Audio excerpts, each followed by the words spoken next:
Yeah. This is Geek Therapy Radio. What are we waiting for? And now your mental curator, Johnny Hamburger. I'm already laughing at the analogy I've drawn up in my geek mind. It's a shower thought, really. Like so many great ideas and so many silly, funny things, I thought of this in the shower.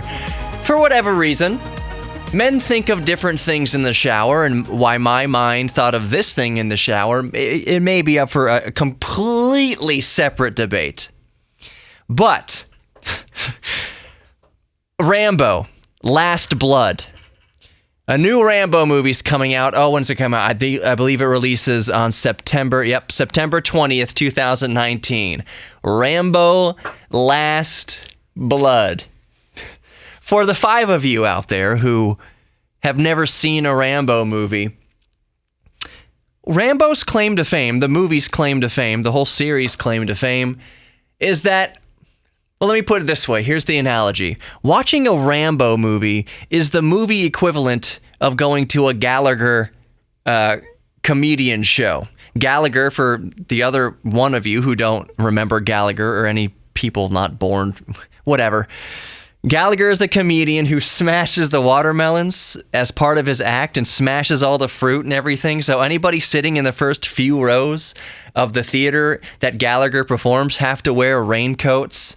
And they have umbrellas and all sorts of things to shield them from the showering debris of fruit, flesh, and liquids, and whatever else he's smashing up there. If you're in the first few rows and you're not wearing protection, like rain protection, you're gonna get just completely douched with watermelon guts.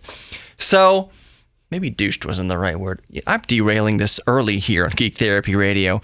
Going to the movie Rambo Last Blood, I'm going to wear a raincoat. I'm going to wear a raincoat and goggles and bring an umbrella, because Rambo movies are some of the most violent mainstream movies, most gory mainstream movies that Hollywood has produced since. When does the first Rambo come out? The 80s sometime?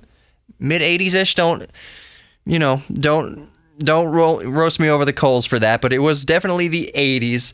The last Rambo movie to come out, I believe, was 2008, and I had forgotten how gory Rambo movies were.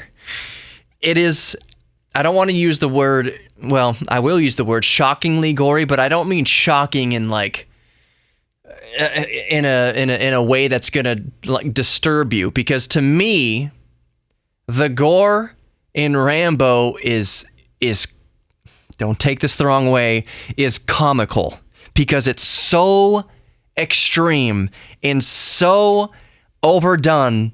It's like when you watch an anime, a Japanese cartoon, and someone gets cut with a sword, and they just the fountains and fountains and fountains of blood. The human body has something like 5 quarts of blood in it, somewhere around there, 8 quarts of blood. It's not really that much, but when somebody gets cut in a Japanese anime, 3,000 gallons comes out. So that's kind of what Rambo does. There's so much blood and so much gore that it's so much that it's almost comical in the amount of blood and guts that they use to make Rambo movies.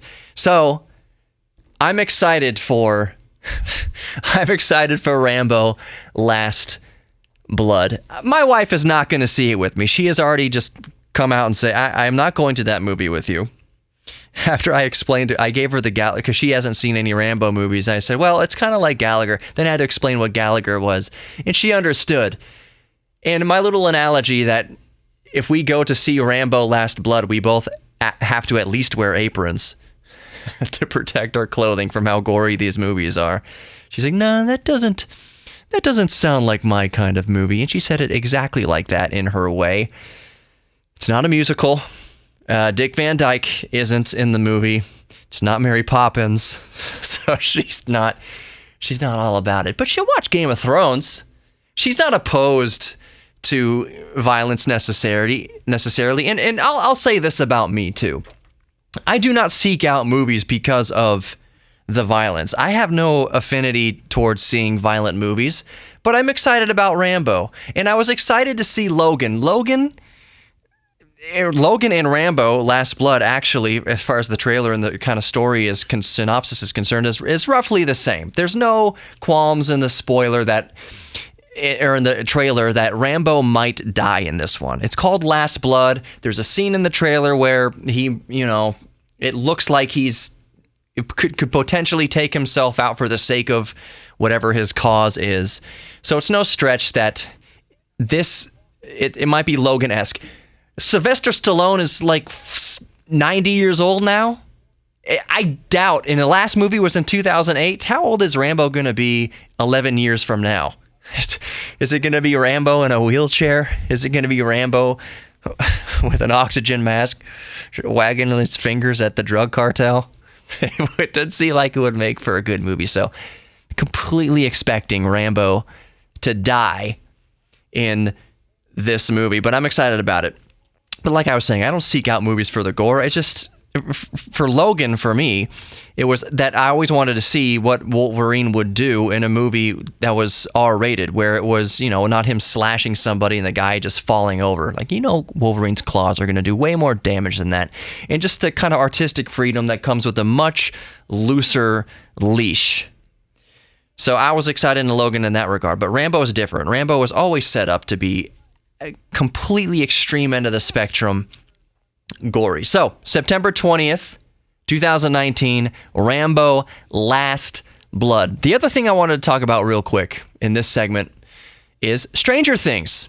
And really, it's only that Stranger Things Season 3 is being released on July 4th, 2019. So I'm also quite excited for that. It's rare that I get excited for theatrical releases or shows, because I don't know. I'm not very much of a movie geek. I enjoy thoroughly the movies that I do go to, but I'm so worried that the movie's going to be terrible. Oh, real quick, I heard somebody say that Rambo doesn't look like it's going to be as good as the other Rambos. Like, what are you looking for? Like, the story's not going to be that. Is that what you're going to Rambo for, a story?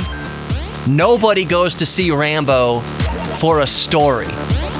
We go to see Rambo splitting skulls, blowing people up, in action nonstop from start to finish. More Geek Therapy Radio coming up. Don't go anywhere.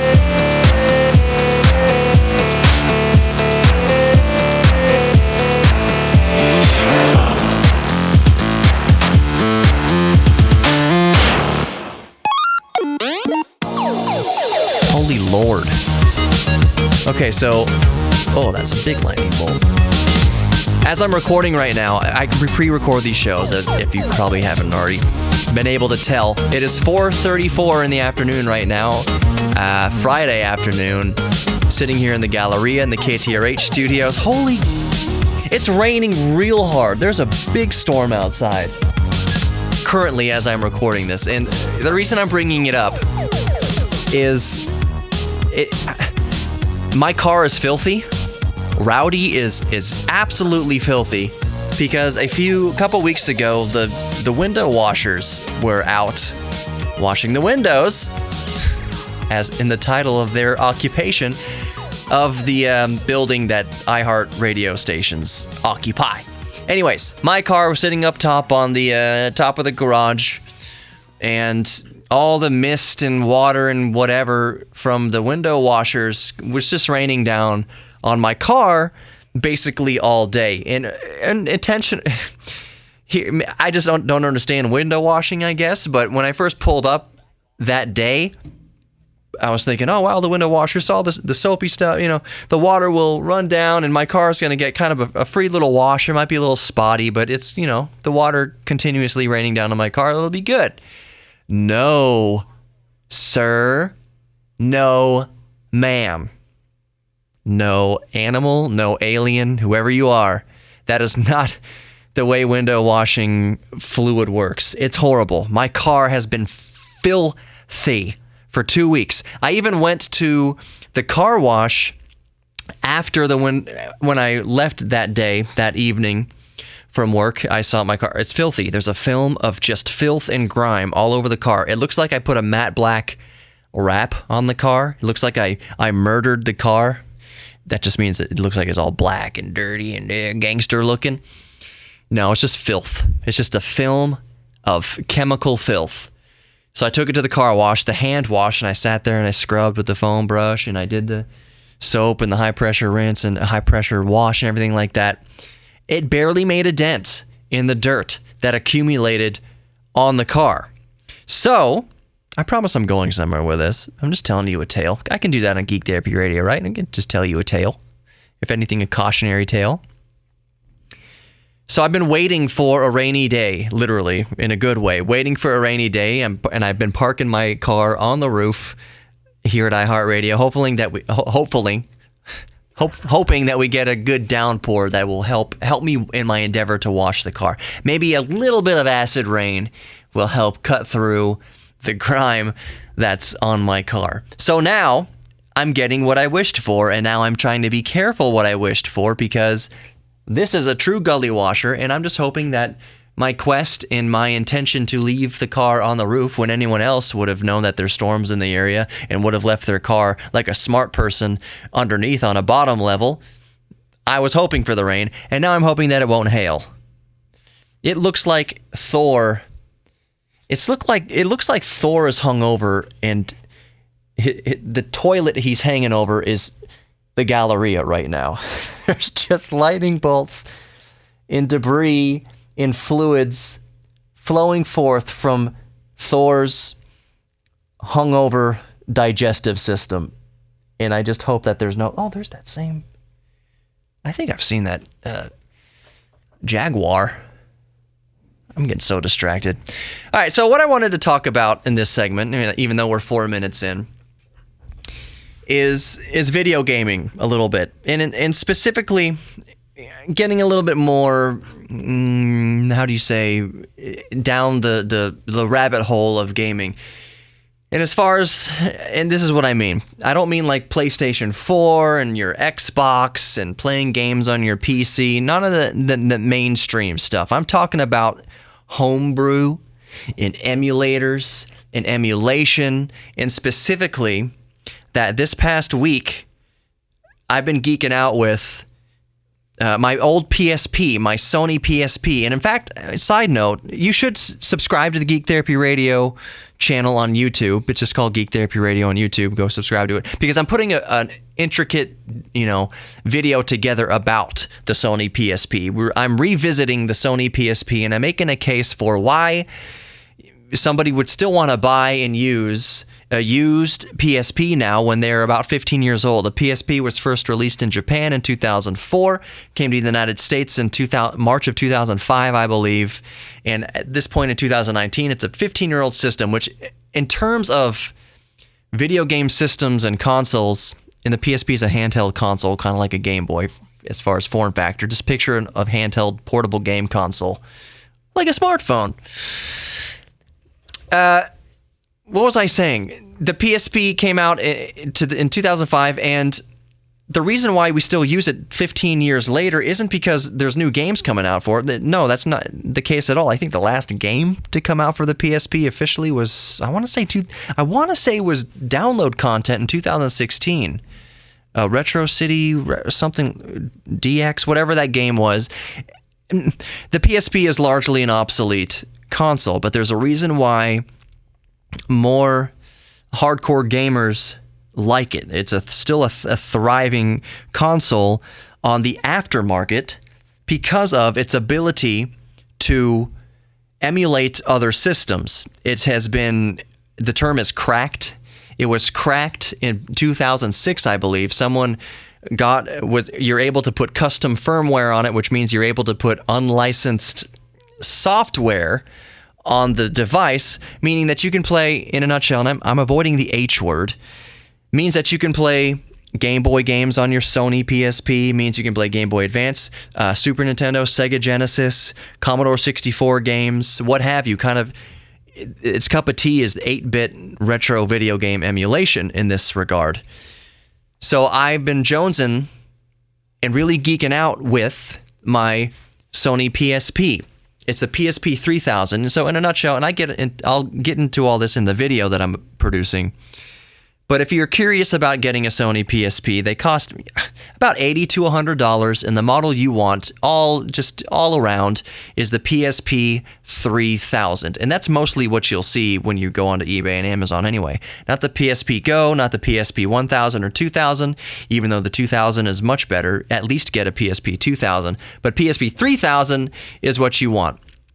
In a nutshell, the PSP 1000, the very first model of PSP that they came out with, the screen is too dim and it's just a blurry mess. Ghosting, in other words. And I'll explain ghosting for those of you listening who may not be gamers or intricate into computers and displays and anything like that. Ghosting is what happens when an object moves on your display that you're watching and you see a little blur happen behind it. It's a little blurry for fast-moving objects. It happens to crappy TVs and all sorts of things. Early LCD computer monitors have ghosting. It's just when things are moving fast, it's blurry. The old Game Boy. The old LCD screen Game Boys from the late 80s and through the 90s, and even, when did they stop releasing Game Boy? It doesn't matter. The old milky puke green screen that you can barely see anything happening on because if you move Mario left to right, he just becomes blurry. That's what ghosting is, and that's what the PSP 1000 suffered from. Even though the PSP 1000 was a great device when it came out, I had it for many years before I didn't sell it. I just bought a PSP 3000 because they were dirt cheap at the time, like $30. So yeah, I've been geeking out with my PSP 3000, playing games like Donkey Kong for the Game Boy, playing Super Nintendo games. It kind of chugs sometimes when it's emulating 16-bit games. It handles 90% of Sega Genesis games, which are 16-bit, perfectly fine, flawlessly. But there's some games for Super Nintendo, like Star Fox or any game that uses the Super FX chip. It's hard to emulate the Super FX chip with low-end hardware. And since the PSP is 15 years old, it does an okay job, but you're going to be dropping frames. It's not going to be a silky smooth 60 frames per second experience. NES games, Game Boy games, like I mentioned, Game Boy Advance games. Even though Game Boy Advance touted itself as being a 32-bit system, really architecturally it's more akin to a 16-bit system. But Game Boy Advance games emulate perfectly on the PSP.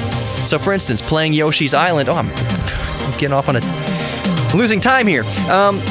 So, Yoshi's Island on the SNES plays poorly on the PSP when emulated, but playing Yoshi's Island, the port to the GBA on the PSP, plays wonderfully on the PSP. Perfectly. You know what?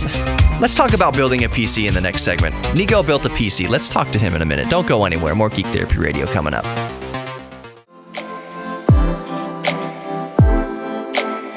Welcome back to Geek Therapy Radio. You know, a lot of us, we use computers, we use PCs, but we've never built one. Maybe some of us listening right now have been curious about building a PC, but it seems kind of too complicated. We don't know where to start. I work with a friend here at the iHeartRadio named Niko. He's overnight board up at KTRH, and he recently built his very first PC here in 2019. So I thought it'd be fun to listen to him tell us about his experience building a new PC from scratch. Maybe it'll help somebody out there, you know, take the plunge and actually build a PC for themselves. But Niko, take it away and tell us about your experience building a new PC for the first time. Hello, fellow geeks and followers of Geek Therapy Radio. My name is Niko Scamportis, and I am a friend and co-worker of your mental curator, Johnny Hemberger's. And recently we had a discussion about maybe some extra content, and he came up with the idea of me sharing a recent experience I had with building my own PC for the very first time. Right off the bat, I'm going to say that it was an awesome experience. Luckily, I have a friend that's very, very tech savvy, aside from Johnny, that helped me put this PC together and bring it to life. But I bought all my parts and did all of the research. I just need an extra set of hands to help me put it together, and finally I have it. So let's dive right in and first ask ourselves just one central question. That question would be, why should you build your own PC? Why do you need to? In my opinion, everyone needs a proper computer workstation in the digital era, no matter what you do for a career or for a hobby. whether you're an artist or a music producer, a sound engineer, or someone that, just works in gaming or coding. I mean, the possibilities are endless. You can really find any reason to want to build your own computer. But there's also the idea that while building a PC can be expensive depending on what you want with it, the trade-off is that you'll get exactly what you want across the entire build. You're not going to get a computer that's 100% built by someone else or another company, and then when you buy it, it works out just fine, but there are certain aspects to the hardware or certain softwares that you download that won't run properly because of the lacking areas in either your RAM or your graphics card, whatever it may be. So even though building it can be expensive compared to just buying one outright, along with that, you can always build a budget station too. You don't always have to go balls to the wall and get the latest and greatest graphics card or Intel Core processor. It's really just built to what you need and how much you're willing to spend. So keep those two things in mind as we keep going forward. And as I just mentioned, you also want to consider a few things when you build a PC. What do you want to use it for? Are you a gamer? Are you a content creator? A coder, like I mentioned earlier? Again, the reasons are really endless. And once you pinpoint what you kind of want to use your system for, you want to start making research for parts that would enhance the experience of what you're trying to get out of your PC system. So if you want to go into gaming, you might want to get a really good graphics card. So place an importance on your GPU and, ball out and spend, upwards of $2,000 on the newest GTX 2080. Or maybe you just never want your computer to lag because you're an avid multitasker and there's not really one specific project that you're looking to work on, but you're working on multiple projects. So, okay, well, let's put 32 or 64 gigabytes of RAM in that computer, clocked at 2666 megahertz or whatever it may be. And that way, you'll be able to multitask and open millions of Chrome tabs with no lag whatsoever. So I'm going to go ahead and explain why I built my PC and then get into the specs as well. My reasons are pretty much like I stated earlier before. Being a guy whose life kind of revolves around being computers, or using computers for that matter, for both work and school because I'm still in college, I simply wanted to invest in as many high-end parts as I could so that I could have a system that could last me for many more years to come before any upgrades seemed necessary. I like to play video games, but as I get more experience with my professional career in radio and audio and music production, I also wanted to plant the proverbial seed that would eventually grow into a full-blown media production workspace, along with a dependable system that can run my favorite games in my downtime.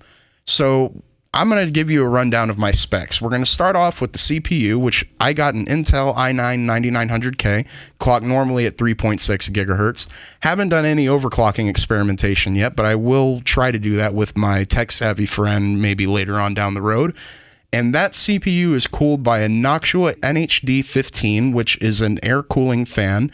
A lot of people like to get into the idea of liquid cooling and how it can kind of be quote-unquote superior, which in many different cases that argument can be made, but in my experience with the Noctua NHD15, I'm completely blown away with how well it keeps my CPU cool.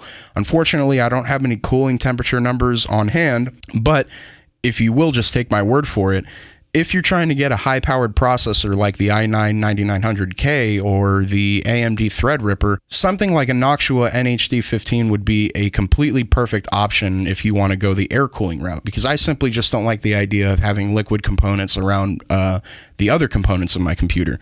So along with that, that CPU is chipped into an Asus Prime Z390 ATX LGA 1151 motherboard, primarily optimized for gaming, and again, can't get into too many details, but according to that friend of mine that helped me build my computer, he swore by it in the sense that it would help a whole lot with my gaming experience, and some other members of the PC master race said that I would have some troubles with VRM cooling and that maybe my computer or motherboard would crash altogether, but luckily I haven't run across that. But then again, I haven't done any extreme overclocking or anything like that, so I can't say 100% for sure.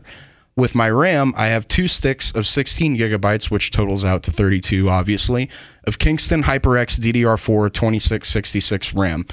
I'm not a huge multitasker, but I wanted to find that happy medium between maxing out my RAM without going completely overkill and just breaking my wallet for no reason. I mean, when you're getting a 9900K, I mean, you're already kind of putting a lot out for this build. And with that, I went heavy on the storage as well, and when I say heavy, I just mean in terms of quality. The Samsung 970 Pro M.2 512 gigabyte solid state drive, which my favorite thing about this drive primarily is just how fast my computer boots up. I mean, I wake up in the morning, or in the afternoon rather, with my overnight job, and if I want to get right to my computer and start working on something or play a game, the second I press the button, 15, 20 seconds in, I'm already booting up Steam and I'm loading up Team Fortress 2, ready to try to get another dub. After the storage, there's the video card, which this I would say is the quote-unquote lacking part of my PC, but even for the most part, I got this card on a pretty sweet deal. I got it for about $250 on Newegg, which is a GeForce GTX 1070 8GB G1 gaming card. A lot of people thought at the beginning when I told them that it was a TI, and it's a non-TI version, and I gotta say, the graphics that I run on my computer are pretty great. I have a monitor that isn't optimized for gaming. I think it only has about a 60 hertz refresh rate, if I'm using that term correctly. But the graphics that I run are excellent, and I've never had any issues like screen tear or things along those lines. The only slight complaint that I would maybe have is that when the fans on my 1070 fire up, there's kind of like a sound where as if you were to kind of put your fingernail on a fan blade and then you kind of hear that, scratching noise or whatever it may be. That starts when it first fires up, but then it seems like it kind of levels or balances out as it starts to spin, and then that sound goes away. So when I first heard it, I thought there was something wrong with my card, which so far it seems like nothing is wrong. It may be a slight design flaw, but all in all, it's worked completely fine. And if I ever felt like upgrading anything within my system, the first thing I'd start with is my video card. But that's just because I like playing video games, but it's not a huge priority to me. All of that stuff is cased within a Corsair 460X RGB mid-tower case, which of course RGB means that you are free to customize any of the colors that you want to your heart's content, along with different light patterns. I usually just like to leave it on a solid color where I have it left on purple or a kind of pinkish purple, and to kind of add to the aesthetics of the whole setup, I bought a strip of LED lights and put those as colored purple as well to kind of give my workstation or battle station that kind of cyberpunk synthwave kind of aesthetic, just because I'm into that kind of stuff. So obviously cases can be made that not everything in this system is quote unquote top of the line, especially when it comes to the graphics card, and that some parts may be overkill, like the 9900K or 32 gigabytes of RAM, but that's just what I was going for. It's what I wanted. It's not exactly what everyone needs to get. No one needs to follow my example, and that's the beauty of building computers. Some people focus more on how a computer looks, while other people focus on how they perform. And some people say, well, why not both and focus on how it looks and performs? But like I said, with my computer, that's what I was going for, and I couldn't be more satisfied with the way that it runs. So I'd like to shout out the head geek and CEO, or the mental curator as we like to call him, Johnny Hemberger, for letting me share my thoughts on the whole process. I think it was a lot of fun. So be good to each other, you fellow geeks. Enjoy your hobbies. Get into something that'll get your creative juices flowing. And Johnny, thanks again for having me on, bud. Man, Niko, great job. Always a pleasure having you on Geek Therapy Radio. Hopefully that inspires some of you listening to go out and actually build a PC for yourself. It's a really fun process. It's easier than you think, and it's very gratifying to build something with your own hands. More Geek Therapy Radio coming up. Don't go anywhere. Welcome back to Geek Therapy Radio. I think I'm Johnny Hemberger, your mental curator. Let me just check the name written on these underpants. Yep, those are my initials. It's me, for better or worse, Johnny Hemberger, mental curator. Welcome back to Geek Therapy Radio. I kind of wanted to use this segment, and there was something I wanted to touch on, and maybe I will if I have time to do it. And basically, in a nutshell, it regards Huawei, a Chinese company accusing the United States of treating them unconstitutionally.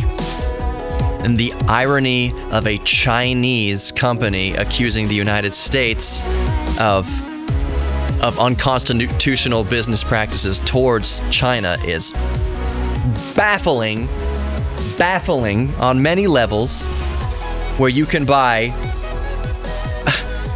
a knockoff iPhone, a knockoff TV, a knockoff Gucci bag, a knockoff... China does not abide by copyrights. They have no idea. They don't know that C word, copyright. So, you see what I'm saying? You understand? Okay, well, anyways.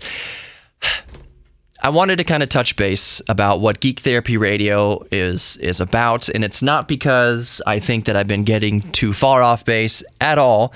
It's just I think every once in a while I need to reset and kind of reaffirm why I'm doing this. Back before Geek Therapy Radio started, I'll just kind of give the backstory here. I got into radio in 2010, I want to say May 2010. So coming up on a 9-year anniversary, almost 10 years in radio. But I always wanted to have a show on the radio. That was the goal. You simply cannot get into this business and want to be a board op the entire time. I'm a board op full time. You can't come in here and say, I want to be a full-time board op. That's my career, board op, because you will starve to death. Board ops, look it up on your Google. It will make you sad, for me, when you see how much radio board ops make. Even in a massive market like Houston, it's sad how much we make. Not that I'm not appreciative for letting my foot in the door and getting my foot in the door and be given the opportunity, but I'm just saying you don't get into radio to be a board op. You be a board op for as long as you can while you aim towards a real goal, whether that's getting into management or sales or something like that, or in my case, have a show and hopefully grow the show into something that's profitable, to something that can feed my future children, something that I can support myself with and my wife with, even though Sarah works. She's fully competent and capable of supporting her darn self. She works at a church and makes, I'll just say, more than I do. So that kind of gives you... It's not a competition thing. It's not emasculating. It's just to paint a picture that you don't get into radio to be a board op forever. So I had a goal. The vision was to have a radio show. And over the years, I formulated what I wanted that show to be. And I decided to go with what I know. I'm a geek. I'm a dork. I like science. I like video games. I like cars. I have this like ADD for all the fascinating things the world has to offer. It's the most ridiculous thing I ever hear on a daily basis from any human being ever is the phrase, I'm bored. That does not compute with me. That does not compute in my brain. We live in this magical world, and the person saying, I'm bored, has a device in their pocket that has access to all of human knowledge. You can just Google it. Has video games, has all sorts of entertainment and YouTube. Even if you didn't have the phone, looking at a leaf or just pondering, having your thoughts wander on all the mysteries of the universe. I'm bored. I don't understand that. It's not something that computes with me. So I wanted to have a show that I'm able to give it free reign to explore these things and encourage my listeners to do the same. Because I think there is true joy there. There's so much politics that divide us. Any medium you turn to, whether it's TV or radio or podcast or whatever, there's so much divisiveness. And I'm not saying that I stray away from politics. I will talk about politics to anyone who wants to talk about politics with me. That's just not what Geek Therapy Radio is about. We are so overburdened and burned out with politics, and it makes us hate each other. Family members hate each other. Friends turn their backs on each other because they have different political opinions. People hate people who voted for Trump. I don't mean like, yeah, I hate that guy. No. People wish destruction and ill will on people who voted for Trump. That is mind-blowingly evil. That's a sickness and a psychosis. Same thing if you hate somebody who voted for Hillary Clinton or who wants to vote for Beto or anybody on the left. It's a sickness and a psychosis and an evil rot that exists in your heart to hate somebody over one differing opinion, differing facet of life. Geek Therapy Radio celebrates all the hundreds of things that we have in common that makes us who we are. We like Star Wars and Star Trek and Lego and video games and airplanes and botany and chemistry and science and meteorology and architecture and art, all these things that make us who we are. That's what Geek Therapy Radio has always set out to celebrate and endorse and lift up in each other, because that's where the joy is in life. You have been deceived, absolutely deceived and brainwashed into believing you should hate somebody, hate, capital H, over their political opinion or over political discourse. I'm trying to shake people out of that shell, that it's okay to vote for whoever you're going to vote for, but it is not okay to despise another human being because of who they vote for. Because I guarantee you that human being that you think you despise has a dozen other things in common with you that you both love. All you need to do is talk to somebody and find out what their geek thing is, because we are all, this is the mantra of the show, we are all geeks about something. And that's a beautiful thing. And it's 2019. Geeks are sexy. Being a geek, having a passion and an interest in anything is sexy. Gentlemen, listen up. Listen to me, men out there. Women find a passionate man attractive. A man who has a deep interest in something, or a deep interest in many things. Women like that. I'm not saying if you sleep with a, what are those pillows called? The like with the anime girls on the full body pillow. If you sleep with one of them, and that might be a little, I'm not telling you not to do that. I'm not saying that there's anything inherently wrong with it. I'm just saying that, you know, and women might not like that because that's a competition thing. They don't want to compete for your attention over a body pillow with a cartoon character on it. That's a little, you're asking a little much there. But a man who is deeply interested in architecture or art or automobiles in such a way that they pursue a career of it or make a living with it, if they are passionate about anything constructive or anything that brings actual, you know, joy, women like that. They like a man who's just passionate and happy and even keeled. The same thing for women. Men like women who are interested in things. If all you want to do is shop and spend money or veg out and you have no passion, you don't want to do any, you have nothing that you want to offer the world, men don't like that as far as a mate is concerned. Some men, we won't get into all that. But anyways, Geek Therapy Radio has always been about inspiring people to embrace their inner geek. Because that's where joy is. It's not external. It's not in anything politically divisive. There's no joy there. There's evilness and hatred and psychosis there. Embrace your inner geek. Know that I love you all. Know that you are loved. Know that you are worthy of love.